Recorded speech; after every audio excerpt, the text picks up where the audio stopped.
أعوذ بالله من الشيطان الرجيم. لقد كان لكم في رسول الله أسوة حسنة لمن كان يرجو الله واليوم الآخر وذكر الله كثيرا.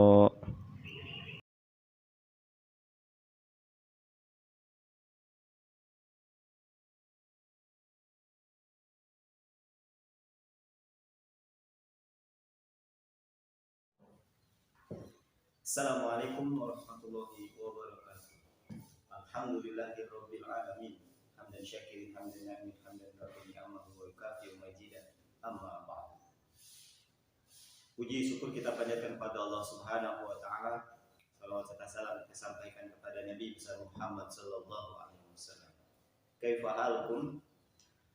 Alhamdulillah, di pertemuan hari ini, di pertemuan ketiga pelajaran pendidikan agama Islam, Pak Hadi akan membahas tentang materi pendidikan, yaitu materi sejarah kebudayaan Islam. Terlebih dahulu, sebelum kita mulai materi kita pada pagi hari ini, Pak Hadi persilakan untuk kalian menyiapkan buku paket sejarah kebudayaan Islam dan buku tulis pendidikan agama Islam. Karena setelah ini kita akan melakukan evaluasi hasil pembelajaran sejarah kebudayaan Islam.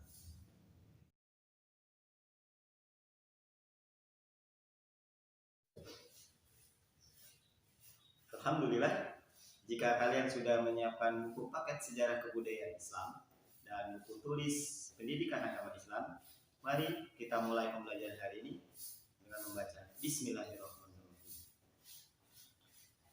Di awal tadi, sebelum kita masuk ke materi kita pada pagi hari ini, di awal tadi Pak Hadi sudah membaca surah Al-Ahzab ayat 21 yang artinya, sungguh di dalam diri Rasulullah terdapat suri tauladan yang baik bagimu.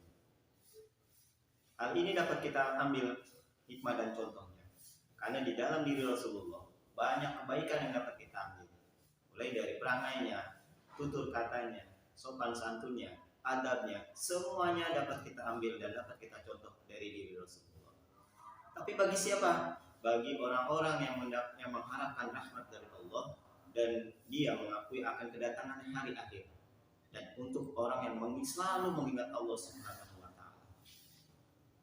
Dalam surat Al-Ahzab ayat 21, kita dapat mengambil suri tauladan yang baik dari diri Rasulullah. Karena terkait materi kita pada pagi hari ini, sejarah kebudayaan Islam tentang diri Rasulullah sallallahu alaihi wasallam. Kita masuk ke materi kita pada hari ini, yaitu bagaimana dakwah Nabi Muhammad sallallahu alaihi wasallam.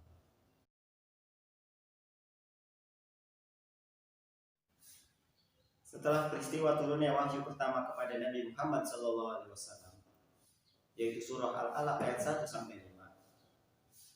Setelah itu, wahyu tidak langsung turun kepada Rasulullah SAW. Namun, dalam beberapa waktu, malaikat Jibril alaihissalam datang kedua kalinya kepada Rasulullah SAW dengan membawa wahyu yang kedua, yaitu surah Al-Mudaththir ayat 1 sampai 7.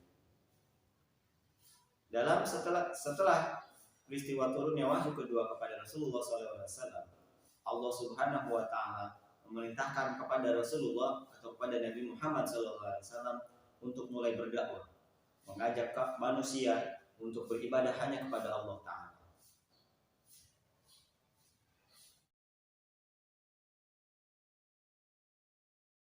Awal mula dakwah Rasulullah SAW.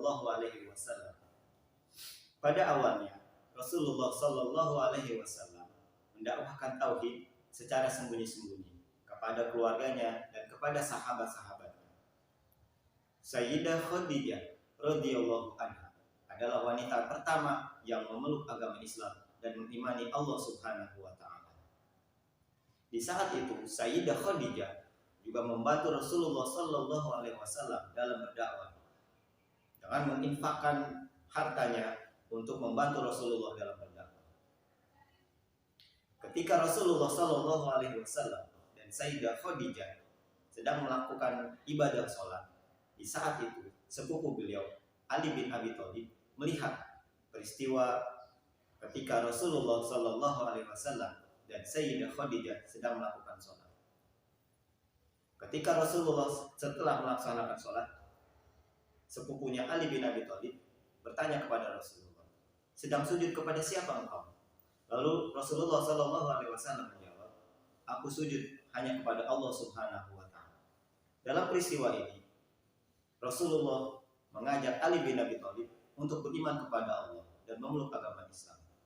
Dan di saat itu juga Ali bin Abi Thalib langsung beriman kepada Allah dan memeluk agama Islam. Dan Ali bin Abi Thalib tercatat sebagai anak kecil yang pertama memeluk agama Islam. Setelah kepada keluarganya, kepada sepupunya, Rasulullah mulai berdakwah kepada siapa? Kepada sahabatnya. Siapa? Abu Bakar. Abu Bakar radhiyallahu anhu adalah sahabat karib Rasulullah sallallahu alaihi wasallam sejak kecil. Tatkala Rasulullah menyampaikan bahwa dia adalah seorang rasul utusan Allah dan mengajak Abu Bakar radhiyallahu anhu untuk beragama Islam, tanpa ragu saat itu juga Abu Bakar beriman kepada Allah dan mempercayai bahwa Nabi Muhammad itu sebagai rasul utusan Allah. Karena beliau percaya bahwa rasul itu tidak pernah bohong dan berkata selalu jujur. Di dalam kelompok kaum Quraisy, Abu Bakar radhiyallahu anhu adalah salah satu tokoh yang memang sangat disegani dan selalu dipercayai karena keilmuannya. Di saat itu, di saat Abu Bakar berada di kelompok kaum Quraisy, beliau langsung mengajak sahabat-sahabat dekatnya. Siapa? Utsman bin Affan, Zubair bin Awam, Talha bin Ubaidillah, dan Abdurrahman bin Auf untuk beriman kepada Allah dan mempercayai bahwa Muhammad itu sebagai Rasul utusan Allah.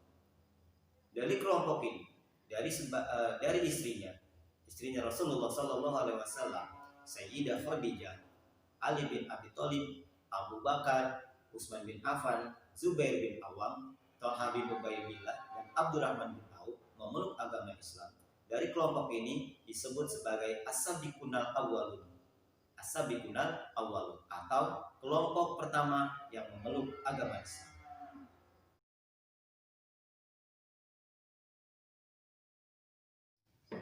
Dakwah Rasulullah di tengah keluarganya. Setelah sekian lama, selama 3 tahun Rasulullah berdakwah secara sembunyi-sembunyi kepada keluarganya dan sahabatnya. Lalu Allah Ta'ala memerintahkan kepada Rasulullah untuk mulai berdakwah secara terang-terangan. Hal ini terdapat di dalam surah Al-Hijr ayat 94. A'udzubillahi minasyaitonirrajim. Fasda bima tu'maru wa a'rid 'anil musyrikin. Yang artinya, maka sampaikanlah apa yang diperintahkan kepadamu dan berpalinglah dari orang-orang musyrik. Perintah itu juga, perintah berdakwah secara terang-terangan juga terdapat di dalam surah Asy-Syu'ara ayat 214.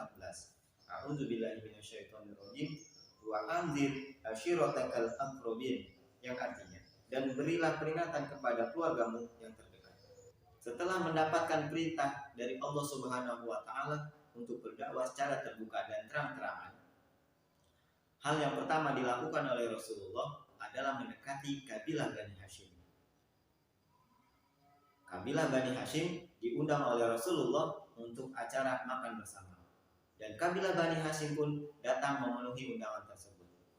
Akan tetapi, dalam acara makan bersama tersebut, Rasulullah menyempatkan untuk berdakwah kepada Bani Hashim untuk beribadah kepada Allah Subhanahu wa taala. Segala puji bagi Allah, aku memujinya. Tidak ada ilah yang berhak diibadahi dengan benar kecuali Allah Subhanahu wa taala, dan tiada sekutu baginya. Rasulullah mengajak Bani Hashim untuk beribadah kepada Allah. Akan tetapi, yang dilakukan oleh dari kabilah Bani Hashim tercengang, kaget. Muhammad yang dianggap sebagai orang yang berakhlak, dianggap oleh kaum Bani Hashim itu membawa ajaran baru. Dalam peristiwa tersebut, dalam acara makan bersama tersebut, lalu dari kabilah Bani Hashim satu persatu meninggalkan acara itu. Karena apa? Karena dianggap Rasulullah sudah membawa ajaran baru dan tidak sesuai dengan ajaran mereka, yaitu dengan ajaran nenek moyang.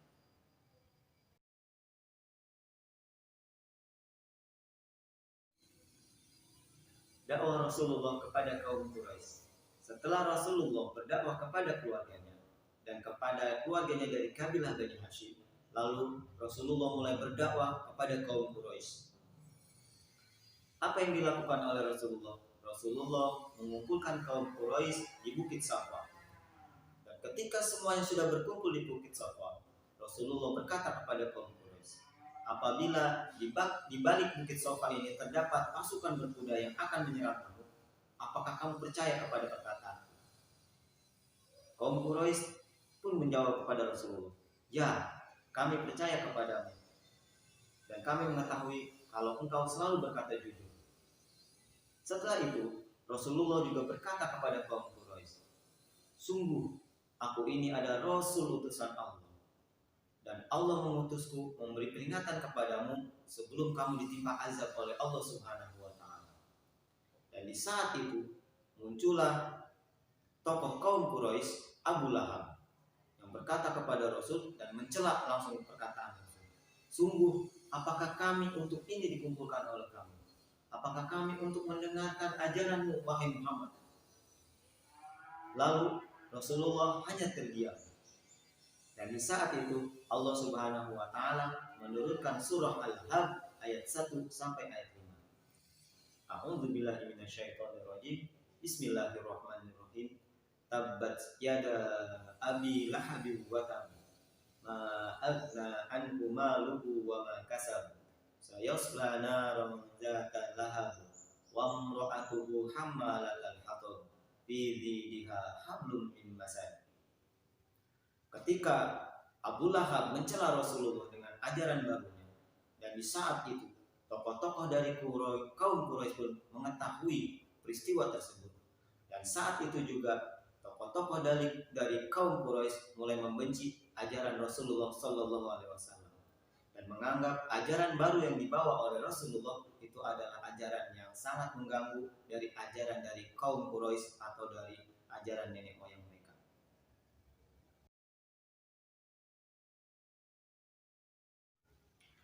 Demikianlah pembelajaran kita hari ini, yaitu materi dakwah Nabi Muhammad Sallallahu Alaihi Wasallam, mulai dari dakwah secara sembunyi-sembunyi kepada keluarganya dan sahabatnya, dan dakwah secara terang-terangan kepada kabilah Bani Hashim dan kepada kaum Quraisy. Mudah-mudahan pembelajaran kali ini bisa bermanfaat dan kita bisa mengambil hikmah dari peristiwa tersebut. Dan setelah ini kalian melakukan evaluasi atau latihan halaman 10, 11, dan 12. Kalian lihat soalnya di buku paket dan jawabannya ditulis di buku tulis pendidikan agama Islam. Demikian pembelajaran kita hari ini, dan nanti kita akan lanjutkan pembelajaran sejarah kebudayaan Islam, masih dakwah Nabi Muhammad SAW terkait dengan rintangan yang dihadapi ketika Rasulullah berdakwah secara terang-terangan. Demikian pembelajaran hari ini. Wassalamualaikum warahmatullahi wabarakatuh.